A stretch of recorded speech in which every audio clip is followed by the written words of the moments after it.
정신건강론을 수강하는 광주여대 사회복지학과 4학년 학우님들을 환영합니다.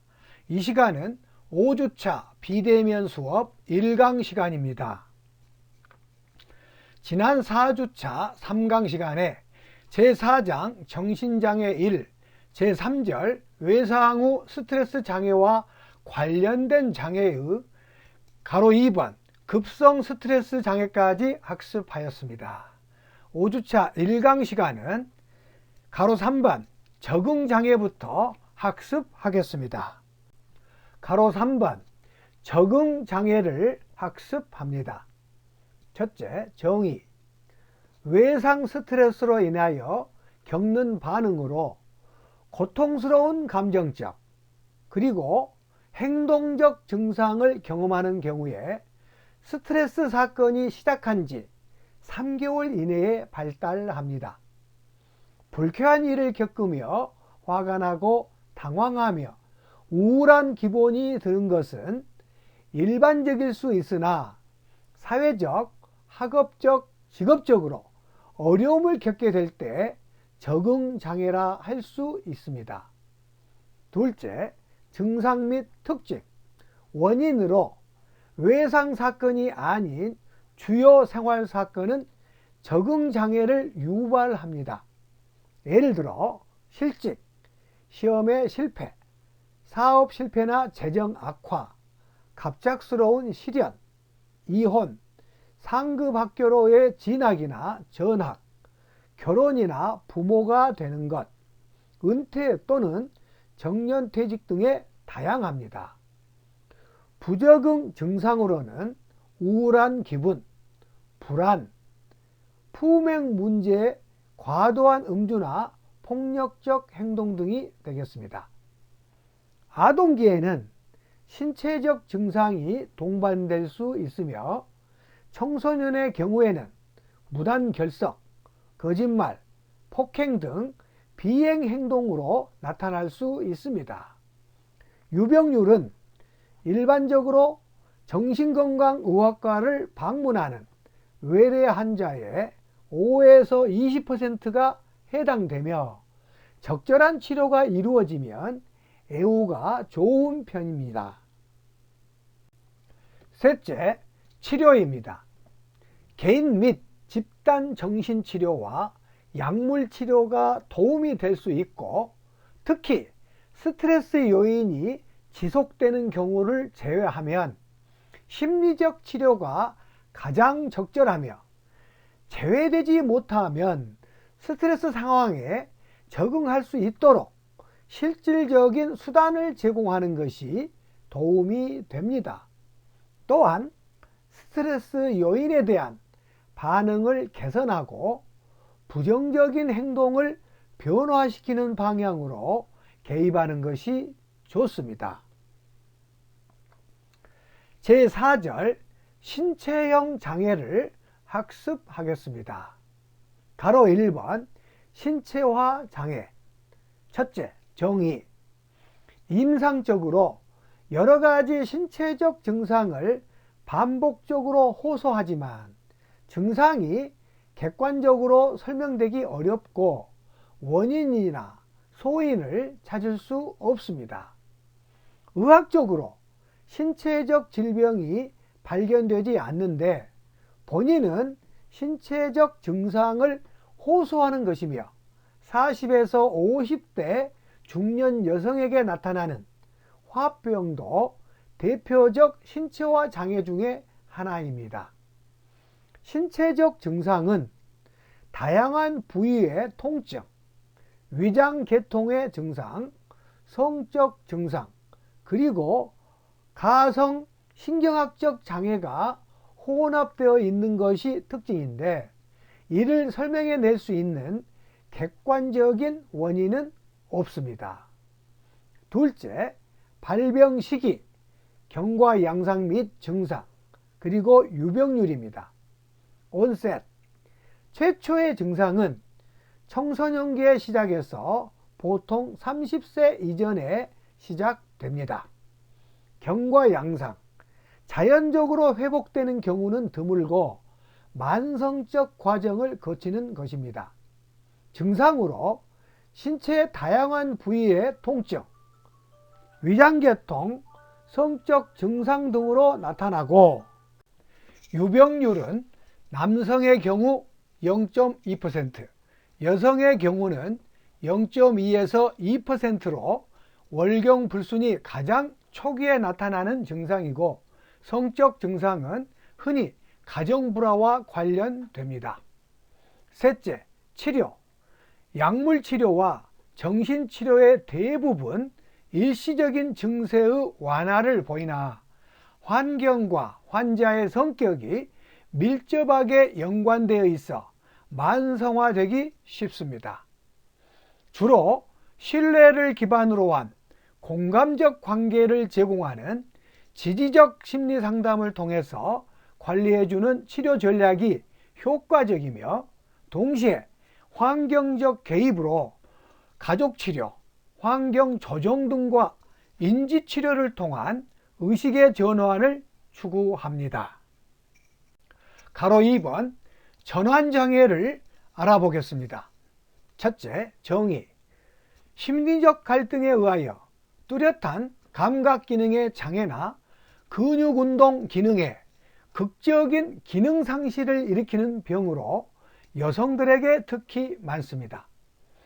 의학적 소견에는 이상이 없으며 신체적인 기능 변화나 상실을 호소합니다. 발병 악화 등이 일시적인 환경의 자극들에 의해서 나타납니다. 둘째, 원인 및 증상. 원인으로 사춘기 및 성인 초기에 자존심, 체면을 손상시키거나 이해관계에서 손해를 보는 어려움이나 자극들이 발병의 직접적인 계기가 되며 이러한 증상으로 인하여 주위의 관심을 끌고 자기에게 유리하게 체면 손상이나 불리한 상황을 피하는 계기를 얻게 됩니다. 성격적 취약성은 피동 의존적, 피동 공격적, 그리고 히스테리성 성격이 되겠습니다.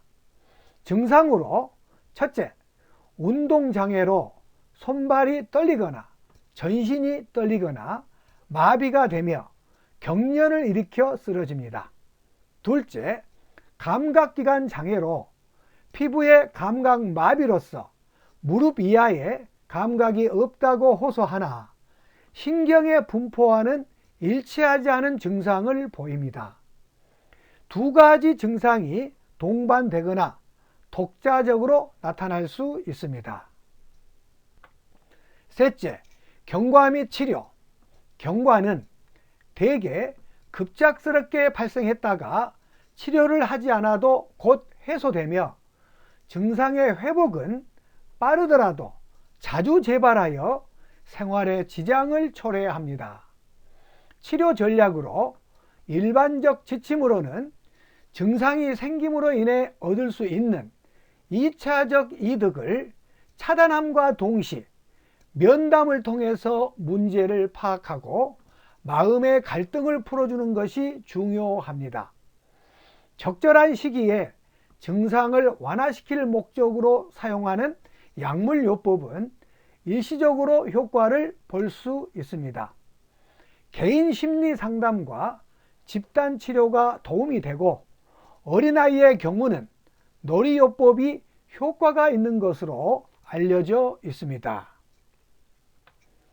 가로 3번 건강염려증을 알아보겠습니다. 첫째, 정의.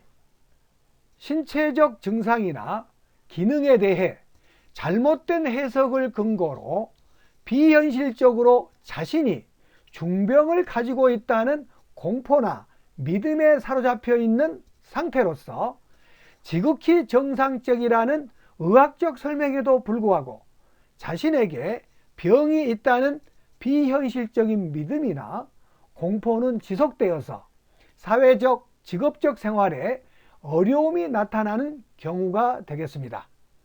둘째, 경과. 발병의 시기는 어느 연령이나 시작될 수 있지만 주로 초기 성인기에 발생합니다. 경과로 만성적이며 증상의 완화와 악화가 반복되는 경우가 많으나 때로는 완전히 회복되는 경우도 있습니다. 유병률은 남녀 빈도는 비슷하지만 내과 진료 환자 중에 4에서 9% 정도 추정되고 있습니다. 셋째, 진단 및 치료. 진단, 감별 진단을 위해서 신체적 질환 유무를 확인해야 합니다. 치료 전략은 평소 운동이나 취미 활동을 통해서 안정된 마음을 유도하는 것입니다. 치료 모델은 약물치료, 정신치료, 합리적 정서적 행동치료가 효과가 있습니다. 제5절 해리장애를 학습합니다. 먼저 그림을 보시고 해리장애 진료 인원을 알아봅니다. 2015년 성별 진료 인원 점유율은 여성이 69.4%, 남성이 30.6%입니다. 그리고 연령별로 진료 인원의 점유율을 2015년 기준으로 살펴보니 50대가 20.2%로 가장 많고 40대가 16.6%, 그리고 20대가 14.9%, 그리고 60대가 13%로 나타나고 있습니다. 참고하시면 좋겠습니다. 가로 1번 해리성 기억상실을 알아보겠습니다. 정의, 환경의 심한 자극으로 인하여 급격히 나타나는 기억상실. 그리고 둔주라는 것은 의식이 변화된 상태로 행동하거나 돌아다니는 것으로 의식이 있는 것처럼 보이는 상태를 둔주라 합니다. 둔주 혹은 인격의 변화가 있는 경우가 해리성 기억상실입니다. 증상 및 경과로서 사춘기 혹은 초기 성인기 여성에서 주로 발생합니다. 주요 특징으로 정보를 회상하는 능력을 상실하는 것으로 고통스러운 상황에 처해서 급격히 발병하고 대개는 짧은 시간이 지나면 급작스럽게 회복되는 편입니다. 첫째, 스트레스나 외상적 경험을 겪은 후 자신의 신상들에 관한 것들을 기억하지 못하는 경우. 둘째, 배우자가 사망하는 것과 같은 외상적 경험을 겪은 후 상당 기간 동안 그와 관련한 사실을 기억하지 못하는 경우. 셋째, 자신의 전 생애를 통해서 혹은 특정한 기간에 있었던 중요한 사실을 선택적으로 망각하는 수도 있습니다. 넷째, 경우에 따라서 몇 시간 혹은 수년간 지속되는 기억상실의 과정을 경험합니다. 치료는 심리치료 상담, 약물치료, 증상 소거 후에도 계속적인 지지와 상담이 필요합니다.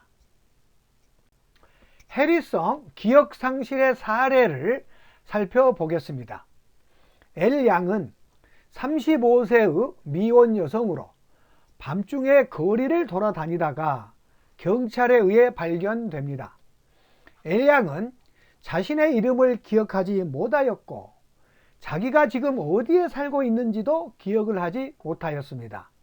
또 자신의 지갑, 운전면허증 및 주민등록증도 알아보지 못하였습니다. 경찰은 가족들과의 연락이 여의치 않아서 인근 병원에서 검사를 받게 합니다. L양은 가슴에 약간의 타박상을 제외하고 신체적 질병 증상은 없었습니다. 그리고 자신이 병원에 오게 된 이유에 대한 혼란과 기억상실 이외의 인지 기능은 비교적 정상이었습니다. 다음 날 담당 의사는 L양의 가족을 만났고 이틀 전 L양이 직장 동료와 함께 출근하던 중 교통사고가 났었다는 것을 알게 됩니다. 이 사고 당시 L양은 약간의 타박상을 입고 무사했지만 옆자리에 타고 있던 동료는 안전벨트를 매지 않아 심각하게 부상을 당하였다고 합니다. 이것이 L양의 잘못은 아니지만 이후 L양은 자신을 자책하는 것처럼 보였고 위축되었고 누구와도 이야기를 하지 않으려고 했다고 합니다. 이후 그녀는 아파트에서 사라졌고 가족들은 그녀를 찾고 있었습니다. 며칠이 지나자 그녀의 기억은 서서히 돌아오기 시작했습니다. 처음에는 친구를 알아보지 못했으나 차츰 사건의 세세한 부분들을 기어내기 시작하였습니다. 가로 2번 해리성 주체성 장애를 알아보겠습니다. 정의로서 소위 다중성격 장애라고도 합니다. 한 사람이 둘 이상의 인격을 가지고 있으며 한 번에 한 인격이 그 사람의 행동을 지배하는 경우에 해당됩니다. 한 사람이 둘 이상의 성격을 가지고 있고 한 번에 한 성격이 그 사람에게 행동을 지배하지만 주체적 성격은 다른 성격이 일으키는 행동을 기억하지 못한다는 것입니다. 변화된 성격에서 원래 성격으로 돌아갔을 때 그동안 생긴 일을 망각하게 되는 것이죠. 어떤 경우에 A라는 성격이 B라는 성격에 대한 경험을 의식하고 있는 반면에 B라는 성격은 A에 대해 의식하지 않은 일방향적인 기억상실증이 생기는 것입니다. 증상 및 경과로서 정확한 원인은 없으나 아동기 초기에 경험한 정신적 외상이나 아동학대에 대한 대처에서 비롯된다고 보는 견해가 지배적입니다. 사춘기 이후에 여성에게서 많이 나타나고 남자 아동의 발병률은 높습니다. 정신과 환자의 0.5에서 2%를 차지하는데 가족력이 있을 때는 발병률이 높습니다. 동반 질병으로는 불안장애, 기분장애, 신체형 장애, 성기능 장애, 물질 사용 장애 등이 있습니다. 주요한 임상의 양상은 교육의 성격과 하나의 변화된 성격이 교대되는 이중 성격과 고유의 성격과 두 가지의 변화된 성격들이 서로 교대되는 삼중 성격이 있으며 그 이상의 다중 성격이 나타나는 것이 특징이 되겠습니다. 한 대규모 정례 보고에 따르면 해리성 주체성 장애 환자의 평균 성격은 7개 정도로 보고되고 있으며 이 중에 절반 정도는 5개에서 10개 성격의 존재 경우가 많다고 합니다. 이때 지배적인 성격이 있을 수도 있으나 없는 경우도 많습니다. 한 성격에서 다른 성격으로의 전환은 갑작스럽게 또는 점진적으로 일어날 수도 있습니다. 스트레스 상황, 성격 간 다툼, 깊이 내재된 심리적 갈등에 의해서 성격의 전환이 생긴다는 것입니다. 성격의 유형은 주인 성격, 법적 일익입니다. 주인 성격 유형이고 우울, 불안, 피학적, 과도하게 도덕적이 되겠습니다. 치료는 필요에 따라 항불안제를 투여하거나 지속적인 수면 유도 치료가 일반적입니다. 궁극적 치료법으로는 통찰 정신치료가 제공될 필요가 있으며 증상의 회복 후에도 재발을 방지하기 위한 지지정신치료 그리고 갈등과 유발 요인을 밝히기 위한 정신분석 치료의 시행도 필요합니다. 해리성 주체성 장애의 사례를 살펴봅니다. 1997년 윌리엄 스탠리 밀리건은 미국 오하이오주 콜럼버스에서 3명의 여자를 강간했다는 이유로 체포됩니다. 여자들 중 2명은 그가 오하이오 주립대학의 교내 강간자라고 증언했고, 범죄 현장 한 곳에서 발견된 지문은 그의 것이었습니다. 그를 진찰한 심리학자와 정신과 의사는 밀리건의 성격 안에 적어도 10개의 성격이 있음을 알아냅니다. 결국 밀리건은 정신 이상이라는 이유로 무죄 판결을 받게 됩니다. 케넨스 비앙키라는 한 남자가 로스앤젤레스 근방에서 강간살인죄로 기소됩니다. 그는 해리성 정체감 장애로 그의 성격 중 하나가 제정신이 아닌 상태로 살인을 했다며 자신의 무죄를 증명하려고 했으나 그 노력은 실패로 돌아갑니다. 시르아는 깨어있는 상태에서 상원 의원 로버트 F. 케네디를 암살했다는 것을 기억하지 못했습니다.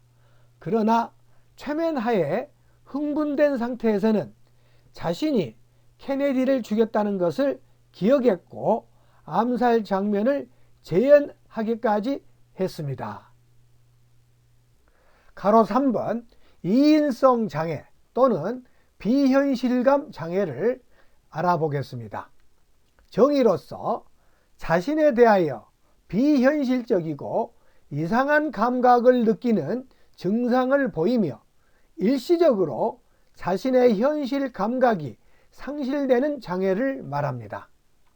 스스로를 감정이 없는 로봇이나 기계와 같은 느낌이 든다고 하고 자신으로부터 떨어져서 마치 자신을 보고 있는 듯한 느낌을 보고되기도 하는 정신장애가 되겠습니다. 증상 및 경과로서 특징 첫째, 비현실감이란 자신의 환경으로부터 떨어져서 자신을 둘러싼 환경이 허구적이고 실제적이지 않은 느낌을 보인다는 것입니다. 특징 둘째, 증상을 경험하더라도 현실 검증 능력은 유지되고 있기 때문에 스스로도 자아 이질적으로 느낍니다. 이는 일시적 현실 감각의 저하로 기억 장애는 없습니다. 증상은 자기 지각의 변화, 외부 세계 지각의 변화, 그리고 특수한 지각 변화가 반복적으로 나타납니다. 즉, 이인증, 내가 변했다 또는 비현실감, 나를 둘러싼 환경이 변했다라는 것이 증상으로 되겠습니다. 원인은 심리적, 신경학적 원인, 즉 뇌분비 장애 등에 의해서 나타나는 것으로 보고됩니다.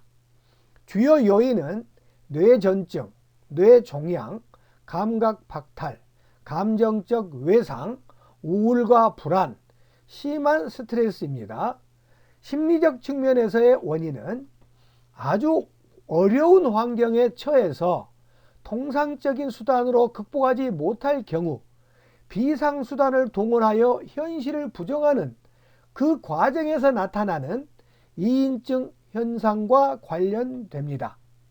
이인증과 비현실감의 차이를 알아보면 이인증은 신체 지각의 변화, 관찰자 또는 배우자 같은 느낌으로써 자기 이중성, 타인으로부터의 분리, 자신의 감정으로부터의 분리 등이 되겠습니다. 그 예로 내가 없는 것 같다라는 것이죠. 비현실감은 자신을 둘러싼 환경에 대한 지각의 변화가 특징인데요. 예로서 사물이 커 보인다거나 또는 작아 보이는 것 등 왜곡된 환경에 대한 지각 현상을 말합니다. 치료는 유병률에서 남녀 발생 비율은 비슷하나 15세에서 30세에 흔하게 발병합니다. 약물 치료는 동반된 다른 증세를 치료하기 위하여 사용하는 데 불과하고 현실 적응 능력 및 자아의 힘을 강화해 주는데 주력하는 것이 주요 치료 방법이 되겠습니다. 이인성 장애, 비현실감 장애에 대한 사례를 살펴봅니다. 20세 남학생이 자기가 미쳐버리는 것이 아닌가 하는 걱정에서 진찰을 받으러 왔습니다. 요즘 2년 동안 이 학생은 자기가 자기의 밖에 있다는 느낌이 드는 일을 여러 번 경험하고 있었다고 합니다. 이때 실제의 자기는 몸속에서 죽어 있는 것 같은 느낌을 받았고 몸의 평형을 유지하지 못하고 가구에 부딪히곤 하였다고 합니다. 이런 일은 다른 사람들이 있을 때 특히 잘 일어나는 경향이 있었는데 특히 불안할 때 그러하였다라고 하고 그런 일이 일어나고 있을 때는 몸이 자연스럽게 조절되지 않는다는 느낌이 들었으며 생각은 안개에 쌓인 듯이 느껴졌는데 마치 몇 년 전에 맹장 수술 때문에 마취되었던 때와 비슷했다. 그럴 때면 그는 머리를 흔들거나 자기를 향해서 그만둬 라고 소리를 지르는 방법으로 이 고통에서 벗어나고자 하였습니다. 이것은 순간적으로는 도움이 되었지만 일시적인 것이었고 죽어있는 감각이나 자기 자신의 밖에 있는 느낌이 곧 되살아났습니다. 이러한 일의 빈도와 지속시간이 보다 심해지고 있다는 것을 깨닫자 이러다가 미쳐버리게 될까봐 두려운 나머지에 병원을 찾게 된 것입니다. 지금까지 학습한 핵심 정리를 알아봅니다. 첫째, 불안장애, 범불안장애, 공황장애, 광장공포증, 공포장애 또는 사회공포증이 되겠습니다. 둘째, 강박장애, 자신의 의지와 상관없이 강박사고와 강박행동이 지속되는 불안 증세가 특징입니다. 셋째, 외상 후 스트레스 장애, PTSD죠. 외상적 사건 이후에 지속적으로 외상 경험으로 인한 고통을 호소합니다. 넷째, 신체형 장애, 신체화 장애, 전환 장애, 건강염려증이 있습니다. 다섯 번째, 해리장애, 해리성 기억상실, 해리성 둔주, 해리성 정체성 장애, 그리고 이인성 장애가 있습니다. 지금까지 교재 제4장 정신장애 1을 모두 학습하였습니다. 하고 여러분 수고하셨습니다.